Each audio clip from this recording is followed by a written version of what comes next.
계속해서 국내 증시 이슈들 살펴보겠습니다. 시장의 재구성 첫 번째 주제부터 만나보시죠.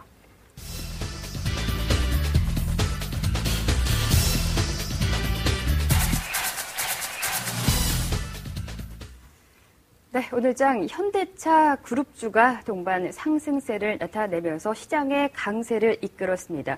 따라서 자동차 부품주도 좋은 흐름을 보였는데 자동차 관련주 추가 상승 여력 과연 얼마나 있을지부터 짚어보도록 하겠습니다. 네. 윤준수 대표님, 네. 오늘 시장 전차가 이끌었다 이런 얘기까지 나오고 있더라고요. 요즘 시장에서 자동차 업종을 빼놓으면 얘기할 게 딱히 없을 것 같아요. 네. 삼성전자하고요. 네. 하지만 또 한편에 이제 오를 만큼 오른 건 아닌가 네. 그런 걱정도 됩니다. 어떻게 대응을 해야 될까요? 순환매 차원 생각하시나요? 예, 아무래도 이제 순환매 이상의 어떤 의미 부여는 좀 힘들 것 같습니다. 좀 말씀을 좀 드리겠습니다. 네. 일단 그 자동차주 바로 이제 지난달까지 좀 별로 좋지 않은 그런 모습을 보였기 때문에 작년에 매수하셨던 분들 상당히 좀 힘든 그 과정을 좀 겪으셨을 텐데 일단 그 IT에서 이제 삼성전자를 위시한 이런 그 IT 쪽에서의 상승이 이제 좀 차별화되면서 나오다가 그다음 이제 순환매로 이제 특히 이제 투신권이나 이제 외국인들 최근에 이제 매수세가 이제 들어오기는 했습니다만 특히 이제 기관 쪽에서 이제 매수세가 좀 나오면서 자동차 쪽의 어떤 그 상승이 좀 가파른 그런 모습입니다. 아무래도 이런 부분에 대해서는 좀 구조적인 문제가 좀 있는데 계속해서 최근까지 어떤 그 펀드 환매가 계속해서 나오는 과정에서 우리가 이제 그 포트폴리오, 그러니까 펀드에서 이제 포트폴리오를 잡을 때 두 가지를 우리가 이제 고려를 하는데 대부분의 어떤 그 업종을 이제 전체에 이제 고르게 보통 이제 편입을 해가지고 가는 방향이 있다 그러면은 보통 이제 우리나라 기관들이나 자문사에서 선호하는 게 어떤 한 업종의 모멘텀을 갖다가 힘을 좀 실어줘서 그 집중 매수라는 그런 경향이 있는데 최근에 아무래도 그런 모습들을 좀 보인 것 같습니다. 그 이후에는 이제 그 펀드 환매도 하나 이유가 좀 될 수가 있겠고 그리고 또 하나는 이제 중국발 모멘텀이 아직까지는 강하게 좀 그렇게 확인되지 않는 그런 모습이니까 현재 눈앞에 보이는 어떤 그 실적 모멘텀이 이제 확인되는 것들에 대해서 매수가 좀 나오는 게 아닌가 이렇게 좀 생각을 하고요. 그리고 이제 그 펀드 쪽 입장에서는 아무래도 월간 단위의 어떤 그 수익률을 갖다가 생각할 수밖에 없기 때문에 이런 단기 형태의 어떤 그 상승 모멘텀을 갖다가 키우는 게 아닌가 이렇게 좀 봅니다. 그러면서 그 기타 업종에 대해서 그 지분 현황을 제가 보면은 그 자동차 특히 이제 현대차 같은 경우는 지분을 평균적으로 펀드 포트폴리오에서 약 5%에서 한 8% 정도로 늘리는 모습이 나왔는데 그렇다고 해서 다른 업종의 비중을 갖다가 많이 줄인 건 아니거든요.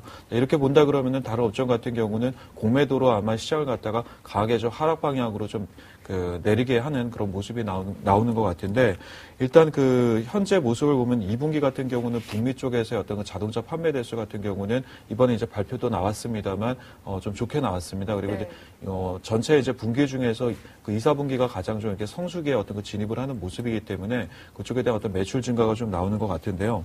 여기서 이제 외국인들과 그 기관이 작년에 가지고 있었던 그 평균적인 어떤 그 현대차의 어떤 매수 단가 그다음에 올해 그 초반부터 지금까지 어떤 매수 단가 평균을 보면서 제가 조금 더 이제 설명을 좀 드리겠습니다.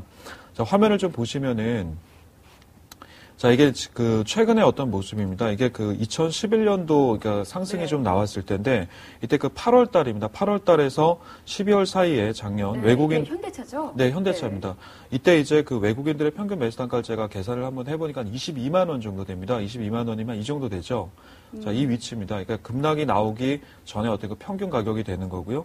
자, 기관이 21만 7천 원이니까 거의 이 근처가 됩니다. 그러다가 주가가 한 16만 원까지 좀 빠지지 않았습니까? 이러면서 이제 기관과 외국인들이 그 동시에 다 같이 이제 물렸죠. 그러니까 소위 말하면은 그런 상태에서 이제 그 탈출을 시도할 수 있는 어떤 그런 기회도 좀 엿보지 않았을까 이런 좀 생각을 하고요.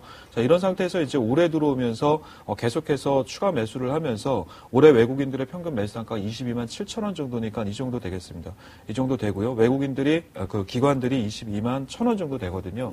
그 상태에서 물량을 한번 좀 올리면서 그러니까 그 모멘텀이 나올 때 어떤 그 주가를 한 단계 위로 올리면서 빠져나와야 되는 어떤 그런 그 과정이 아닌가라는 생각을 좀 하고요. 그리고 이 모습을 제가 1980년대 이후에 추세를 그리면서 이제 현대차의 목표 주가가 어느 정도 이제 저항이 와 있나를 좀 봤더니 거의 한 30만 원 정도가 됩니다. 지금 그림 보시면 아시겠지만 이 정도에서 아마 마무리가 좀 되지 않을까라는 생각을 하고요. 이걸 우리가 이제 좀 펀더멘털 기준으로 제가 좀 봤더니 ROE 기준으로 이제 약 20% 정도, 그러니까 연결 재무제표 기준입니다. 20% 네. 정도가 지금 나오는데 보통 그 제조업 기준에서 이제 그 ROE가 보통 20%, 특히 이제 그 장치 산업이 큰 산업 같은 경우는 아주 정점에 가는 경우 보통 30%가 가끔 나오긴 합니다만 자동차 업종에서 30% 이상의 어떤 그 마진이 나오는 경우는 제가 거의 본 적이 없는 것 같고 네. 보통 15%에서 20%라 그러면은 정점을 좀 찍지 않나 이렇게 좀 생각을 하고요. 이 상태에서 만약에 주가가 현재 주가에서 만약에 기대 수익률이 뭐 100% 올라간다 그러면은 뭐 한 40에서 50만 원 정도, 60만 원이죠. 지금 한 30만 원 근처, 25만 원이니까 50만 원을 가야 된다는 얘기인데 이렇게 본다면은 간단하게 우리가 매출 기준으로 보면은 현재 매출이 2배가 돼야 된다고 얘기고 북미뿐만 아니라 국내나 그 외 다른 지역에서 자동차 판매 대수가 현재 2배가 돼야 된다는 얘기인데 제가 봤을 때는 그건 좀 불가능하지 않을까 이렇게 좀 생각을 하고요.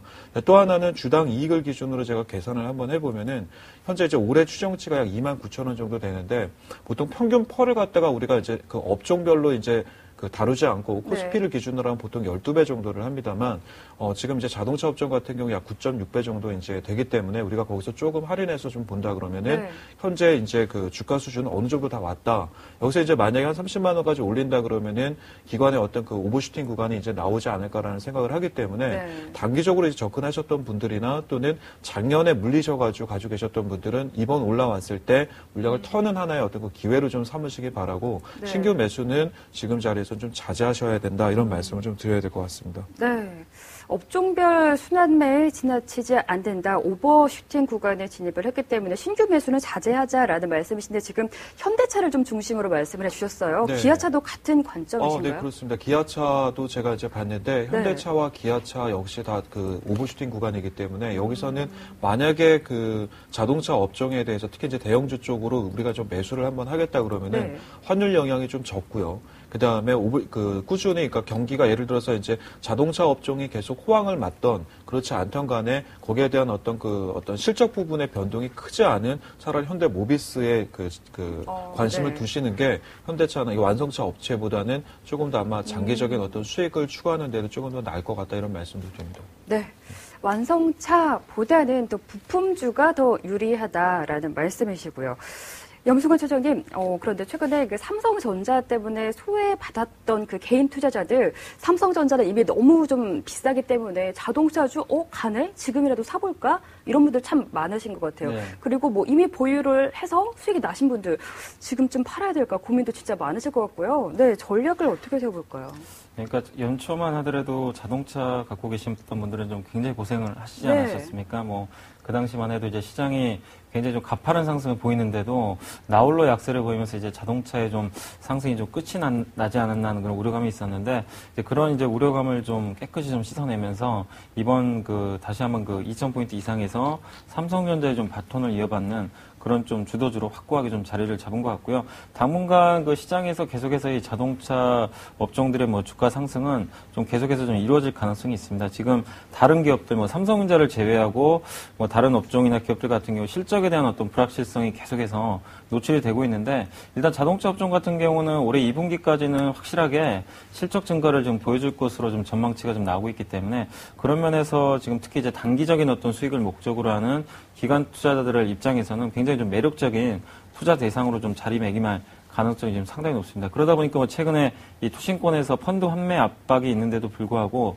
지속적으로 이 자동차 업종에 대해서 좀 공격적인 좀 매수를 하는 그런 모습인데요. 다만 이제 우리가 생각해야 될 거는 자동차 업종을 하반기까지 이렇게 중장기적인 흐름으로 좀 끌고 갈 필요는 없다라고 생각합니다. 일단 자동차 업황 같은 경우는 일단 이제 대부분의 전문가도 좀 동의를 하는 좀 부분들이 있는데요. 일단 상고화될 가능성이 좀 상당히 높거든요. 그래서 이 상반기에는 지금 아직까지 뭐 일본 차들이 뭐 반격은 한다고 하지만 이 미국 시장이라든가 이런 쪽에서 현대차의 점유율이 아직은 좀 높게 유지가 되고 있고 엔화가 최근에 뭐 약세 기조로 좀 계속해서 전환이 되고 있지만 아직까지는 뭐 90엔까지 좀 도달한 상황은 아니기 때문에 그런 면에서 한 2분기까지는 모멘텀이 살아 있지만요. 이 하반기로 넘어가면은 좀 우려되는 그런 상황들이 좀 나올 수가 있습니다. 왜냐하면 이제 작년 이제 일본 대지진 때문에 일본의 이제 경쟁 회사들 도요타라든가 혼다 같은 그런 기업들이 이제 공격적으로 신차를 출시를 못했습니다. 1년 정도 공백이 있었는데 올해 이제 지금 상반기에도 지금 신차가 나오고 있고 하반기에는 굉장히 좀 많은 신차가 좀 출시가 예정이 되어 있습니다. 근데 이제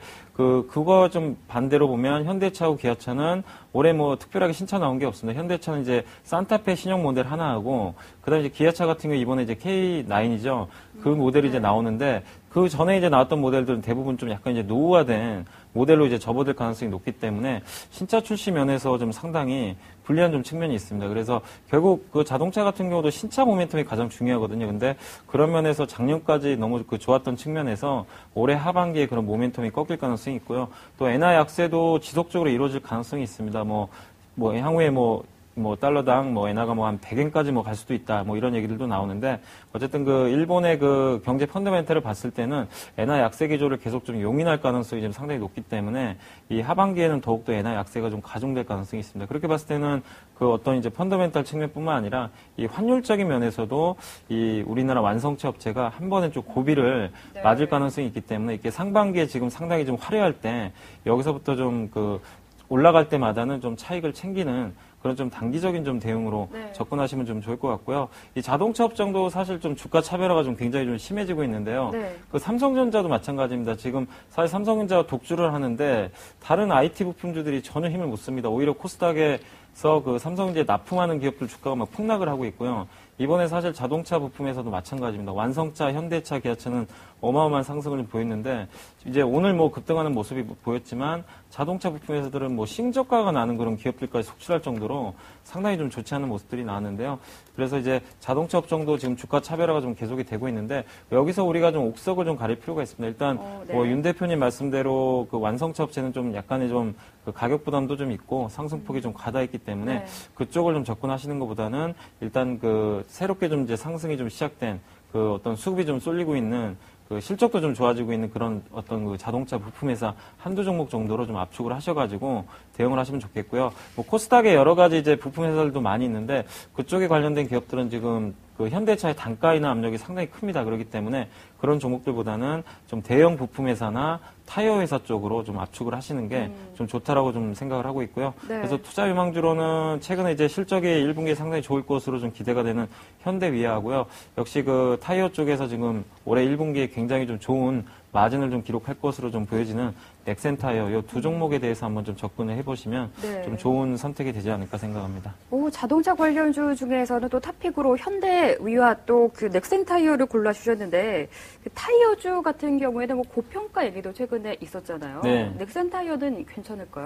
넥센타이어가 사실 그 작년에 굉장히 좀 주가가 많이 올랐습니다. 근데 오르면서 좀 그 PER이 한 20배 정도 넘어가는 그런 흐름들이 나왔는데 이제 그런 부분들이 나왔던 이제 원인 중에 하나 이제 작년에 자동차 업황도 좀 좋았지만 역시 그 미국하고 중국에서 그 모멘텀이 계속 발생하면서 계속해서 이런 부분들이 2010년도에 끝나는 게 아니라 2011년, 12년, 13년 많게는 14년까지 계속해서 좀 고속 성장을 할 것이라는 그런 기대감이 있었는데요. 올해 이제 2012년도도 그런 이제 기대감에 맞게 1분기 실적이 좀 상당히 좀 좋아질 것으로 보여지고요. 어차피 이제 완성차 업체들 실적은 도요다가 좋았다 나빴다 또 현대차가 좋았다 나빴다 하지만 넥센타이어 이런 타이어 회사들은 어느 한 회사에다 지금 납품하는 게 아니죠. 고른 이제 자동차 회사에다 좀 납품을 하고 중요한 건 이제 타이어 회사에서 가장 좀 안정적인 부분이 바로 교체용 타이어입니다. 이 교체용 타이어 같은 경우는 마진이 굉장히 높은데 그 중국 같은 경우는 2010년, 9년도에 굉장히 신차가 많이 팔렸습니다. 근데 보통 그 타이어 교체주가 2, 3년 주기 아닙니까? 그렇게 보면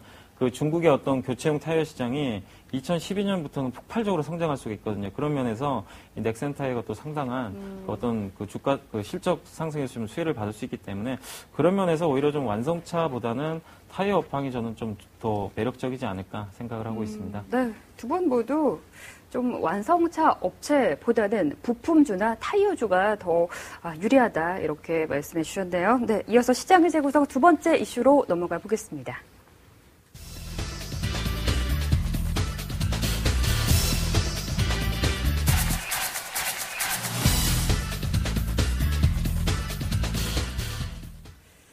네, 뭐 일주일 내내 하이닉스 얘기 끊이지 않고 있는 것 같습니다. 엘피다 인수와 관련해서 또다시 주목을 받고 있는데요. 엘피다 유력한 인수 후보로 아무래도 일본의 도시바가 후보로 꼽혔었는데 예상과는 달리 이제 인수전에서 도시바는 발을 뺀 상황입니다. 하이닉스 쪽에 조금 더 이제 무게가 실리고 있는데 관련 내용들 살펴보겠습니다. 네, 염승원 차장님, 또 뭐 장중에 그런 얘기 있었죠. 도시바랑 하이닉스랑 손을 잡고 뭐 엘피다 인수를 한다. 이런 얘기 나오면서 하이닉스가 좀 반등에 나서기도 했었는데, 어쨌든 뭐 하이닉스가 엘피다를 인수하느냐 마느냐 그 부분이 우리에게는 관심사입니다. 어떻게 보세요? 긍정적이신가요? 당연히 글쎄요, 도시바하고 공동인수라서 좀 약간 애매한 상황이긴 한데요. 네. 일단 하이닉스가 인수하는 것 자체는 저는 좀 상당히 부정적으로 보고 있습니다. 네. 인수를 사실 할 여력도 좀 저는 없다고 생각하고요.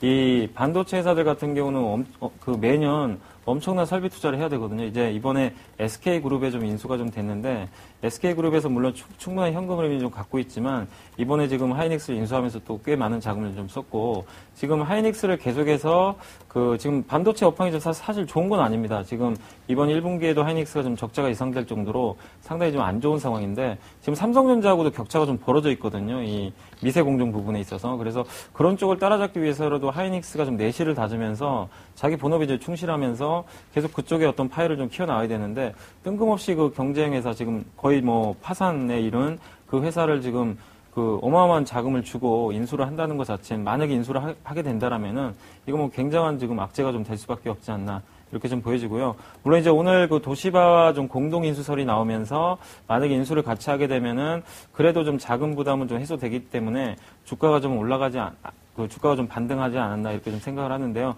이 도시바하고 공동 인수설은 좀 사실상은 현실성이 거의 없다고 저는 생각하고 있습니다. 일단 도시바가 어떤 좀 제스처를 좀 취한 것 뿐이라고 좀 생각을 하고 있고요.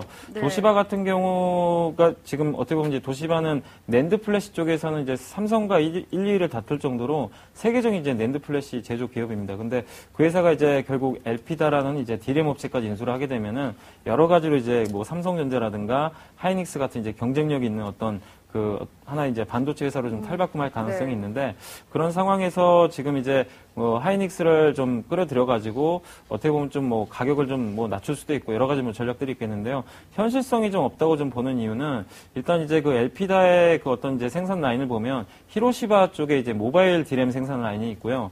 대만에 이제 렉스칩이라는 생산 라인이 있는데, 그쪽은 이제 PC 쪽이거든요. 근데 도시바 입장에서는 지금 사실 모바일 쪽을 강화시키고 싶어 하는 욕심이 좀 있는 것 같습니다. 네. 그렇게 봤을 때는 이제 하이닉스랑 좀 공동인수를 해가지고 대만의 렉스칩 생산 라인은 바로 PC용 디램을 만들거든요. 그래서 PC용 디램은 이미 이제 PC 시장이 많이 죽었기 때문에 앞으로도 성장 가능성이 높지가 않습니다. 그렇기 때문에 그쪽은 인수하기 좀 싫다는 거죠. 근데 만약에 엘피다를 인수를 하게 된다라면 두 개를 다 인수를 할 수밖에 없거든요. 근데 하나는 싫기 때문에 그걸 하이닉스에 좀 넘기겠다는 의도가 아닌지, 그렇게 좀 보여지고, 하이닉스도 만약에 이 사실을 안다라면은 당연히 히로시마 모바일 디램 라인을 인수하려고 하지, 이 대만의 렉스칩 생산 라인을 굳이 PC 디램 시장 좋은 것도 아닌데 인수할 가능성은 없거든요. 그래서 그렇게 봤을 때는 두 회사가 이렇게 서로 공동으로 인수를 한다는 것 자체는 좀 넌센스가 아닌가, 저는 그렇게 보여지기 때문에 거의 현실성이 좀 없다. 그리고 하이닉스 주가가 지금 이제 3만 원까지 좀 진입한 시점에서 이렇게 인수설이 좀 여러 가지 좀 나오고 있는데 상당히 좀 불확실한 좀 재료이기 때문에 주가에는 좀 상당히 좀 부정적으로 작용할 수밖에 없을 것 같고요. 또 지금 최근에 주가도 실적 호전, 올해 지금 예상 실적 대비해서 PER이 한 25배 정도 될 정도로 좀 많이 좀 올라온 상태입니다. 또 하반기에 반도체 업황이 어떻게 될지, 내년도 어떻게 될지 애널리스트들이 상당히 좋게 평가하고 있지만 주가가 좀 어느 정도 지금 올랐기 때문에 하반기에 좋든 내년에 좋든 여기서 제 생각에는 한두 달 정도는 기간 조정 양상을 좀 보일 수가 있기 때문에, 그런 상황에서 이런 인수 불확실성한 그런 재료까지 나왔기 때문에 지금은 좀 하이닉스에 대해서는 좀 약간 중립적으로 3만 원 이상에서 좀 비중을 좀 축소하시면서 이 하이닉스의 엘피다 인수 행보를 좀 더 확인을 한 이후에 다시 한번 좀 재접근하시는 게 좀 더 타당하지 않을까 생각합니다. 네, 사실 뭐 주가 시장에서 제일 싫어하는 것이 불확실성이죠. 이번에 엘피다 인수 문제 어떻게 될지 모르는 불확실성이기 때문에 주가에 당연히 악재로 봐주셨고요. 비중을 축소하는 전략 3만 원 정도에서 이익을 실현하고 비중을 줄이는 쪽으로 말씀을 해주셨습니다. 윤준서 대표와 조금 더 얘기 나눠볼게요.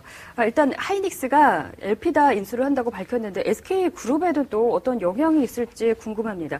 일단 SK가 하이닉스라는 적자 기업을 먼저 인수를 했는데 또 이렇게 엘피다 인수에 나섰잖아요. 뭐 자금 조달에 뭐 문제가 없다는 얘기도 있고 당연히 부담이 된다는 의견도 있고요. 네, 어느 쪽으로 보시나요? 아무래도 좀 부담이 될 것 같습니다. 오늘 이제 뉴스가 하나 좀 나왔습니다만 SK 쪽에서 이제 미국의 이제 그 통신사에 이제 그 투자를 했던 것도 이번에 이제 그 투자 비용을 다 날릴 수 있다 이런 그 기사가 하나 좀 나왔는데 지금까지 전통적으로 보면은 SK그룹에서 그동안 그 M&A나 이런 걸 시도해가지고 크게 성공한 거는 그 사실 별로 없습니다. 물론 이제 그 현재 이제 하이닉스 같은 경우는 그 좀 성공적이다 이런 거 평가를 좀 받고는 있는데 제가 그 이런 그 모습에서 이제 예를 들어서 도시바 지금 말씀하셨습니다만 도시바와 같이 뭐 인수를 하거나 또는 마이크론을 갖다 마이크론이 이제 그 인수를 하는 경우 그다음에 하이닉스가 인수하는 경우에 대해서 제가 이제 가상으로 이제 하나씩 좀 말씀을 좀 드리고 그 이외에 이제 그 SK 그룹과 현재 있는 그 하이닉스 그룹의 이제 그 현금 흐름을 통해서 이 그 어떤 그 지금의 엘피다 인수가 과연 재무적으로 그 어떤 그 무리가 없는 건지 이 부분에 대해서 이제 한번 좀 짚어보도록 하겠습니다. 네, 일단 그 일본 이제 엘피다 인수 이제 시나리오가 좀 나오는 게 이제 긍정적으로 좀 보는 부분들이 있는데 이 긍정적인 거는 이제 아무래도 디램 산업 같은 경우는 이제 삼성전자와 이제 하이닉스가 이제 양분 체제를 좀 갖고 있기 때문에 그리고 이제 그 경쟁사가 이제 좀 많이 없습니다. 물론 이제 그 PC용 이제 수요에 대한 어떤 그 감소가 좀 있고, 그다음에 모바일 쪽 같은 경우는 아무래도 이제 경쟁이 좀 많이 좀 나오고 있기 때문에 이런 부분에 대한 어떤 그 수익 악화 얘기는 나오고 있습니다만, IT 업황과 그다음에 그 스마트폰 외에 어떤 이 모바일 쪽의 어떤 확장세는 아직 그 상당히 앞으로 좀 많이 그 커질 거다, 그러니까 시장이 더 커질 거다라는 생각을 좀 봤을 때, 앞으로의 어떤 그 흐름은 좀 클 것 같고요. 파이도 좀 커질 것 같고, 거기서 이제 디램 같은 경우는 그 어떤 그 캐시카우의 역할을 갖다 계속하면서 우리가 이제 그 현금 흐름을 갖다가 유지하는 데는 좀 도움이 좀 될 것 같고요. 네. 그다음에 또 하나는 이제 낸드 그 플래시 쪽이랑 그다음에 시스템이랑 그다음에 또 이제 뭐 CPU 쪽의 어떤 그 시장 지배력이 아무래도 이제 그 엘피다 인수를 통해서 어떤 기업이 가져가든 간에 이런 부분에 대한 어떤 그 인수 효과는 좀 있을 겁니다. 그런데 삼성전자가 지금 인수에 그 어떤 참여를 안 한 상황에서 사실 하이닉스나 또는 뭐 도시바나 마이크론 쪽에서 인수를 하게 됐을 경우에 가장 큰 어떤 그 효과를 갖다가 볼 수 있는 곳은 제가 봤을 때 일단 삼성전자 같고요. 왜냐하면은 이제 그 경쟁업체가 하나 이제 그 없어지는 상황에서 점유율이 좀 높아진다고 합니다만 거기에 대한 어떤 그 재무적인 부담은 당연한 거거든요. 기술적인 부분에서의 어떤 그 효과도 미지수인 상황인데 이렇게 됐을 경우에 그 어떤 그 점유율이 높아지면은 그 점유율이 높은 업체들끼리 어떤 그 가격에 대한 어떤 그 담합은 아닙니다. 다만 이런 쪽에 대한 어떤 그 조정이 좀 있을 수가 있습니다. 그렇게 됐을 경우에 수요 공급에 대한 어떤 그 가격 조절을 좀 하게 되면은 거기서 이제 아무래도 가장 큰 반사이익을 얻을 수 있는 거는 삼성전자가 아닌가라는 좀 생각을 좀 하고요. 예를 들어서 이제 엘피다를 인수했을 때 이제 도시바는 이제 오늘 이제 뉴스가 나왔습니다만 도시바 같은 경우는 지금 이제 그 염 차장님께서 이제 말씀하셨던 것처럼 낸드 플래시 쪽으로 상당히 강한 그런 그 모습을 갖고 있는데 디램 쪽 같은 경우 낸드 플래시 쪽이랑 이제 공정이 좀 비슷하기 때문에 인수를 했을 경우에 어떤 그 공정 전환이 좀 쉽다라는 이제 좀 장점이 좀 있습니다. 하지만 단독 인수가 좀 힘들다라고 이야기가 나오면서 이제 하이닉스에 대한 어떤 그 제스처를 좀 취했는데 하이닉스 입장에서는 굳이 손을 잡을 이유는 없다라고 좀 보는 거고요. 마이크론 같은 경우는 자금 동원력이 아무래도 이제 좀 어렵지 않을까 이런 생각을 좀 하기 때문에 현재 만약에 인수를 하게 된다 그러면은 하이닉스 쪽에서 인수할 가능성도 좀 있다 이렇게 좀 봅니다. 있는데 여기서 이제 하이닉스가 인수했을 때 과연 어떤 어떤 시너지가 어느 정도 좀 있느냐 이거거든요. 근데 제가 만약에 그 하이닉스 입장이라 그러면은 하이닉스와 이제 엘피다를 인수했을 때 이제 인수비용 보통 2조 정도 지금 예상을 하고 있고 그다음에 또 하나는 어떤 그 적자 부분이 지금 한 6조 정도 되거든요. 이랬을 때 이 부분을 갖다 다 인수하기도 좀 힘들고 그렇다고 해가지고 알짜 부분 인수하고 나머지를 갖다 버린다 그러는 거는 엘피다 쪽에서는 반대할 것으로 제가 좀 생각을 하고 그럼 이제 나머지 하나가 있는데 뭐냐면은 중복 투자하지 않는 상황에서 우리가 이제 LP다 인수했을 때 어떤 그 생산 라인은 어느 정도 유지를 하고 고용도 어느 정도 조금 유지하는 상황에서 네. 그 상황에서 이제 어떤 그 부실한 그런 부분들을 처리하면서 거기서 이제 부채 비율을 갖다 좀 줄이지 않을까 이렇게 좀 생각을 합니다. 이렇게 되면은 인수 비용이 지금 그러니까 그 부채 포함해서 한 8조 정도라고 생각을 하면은 그 부채 이제 그 금액이 한 6조에서 한 3조나 그 이하로 좀 내려가지 않을까라는 생각을 하는데 이렇게 한다고 하더라도 하이닉스 입장에서는 조금 부담이 되고 SK 입장에서도 좀 부담이 되는 이유는 네. 뭐냐면은 하이닉스 올해 이제 그 설비 투자한 거랑 제가 이제 잉여현금흐름을 좀 비교를 했을 때 현금 흐름이 상당히 좀 나빠질 수가 있고요.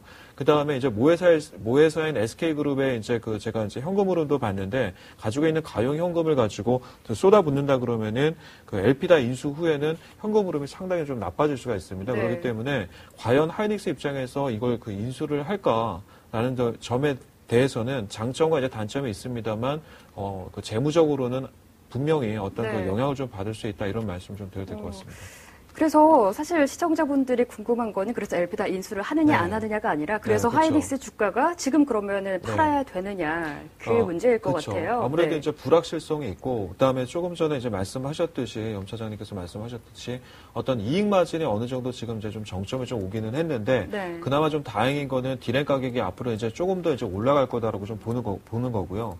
그럴 경우에 주가가 기간 조정이나 이런 가격 조정이 조금 있기는 하겠지만 네. 이제 성수기가 나오는 3분기에서 4분기까지는 조금 더 끌고 가셔도 크게 뭐 나쁘지는 않을 거다 이런 말씀도 드려야 될 것 같습니다. 네, 지금 매매 전략에 대해서는 조금 다른 의견이신 것 같네요. 3만 원에서 비중 축소하자. 3분기, 4분기까지 보유하는 것도 괜찮다. 이렇게 정리를 해볼 수가 있겠습니다.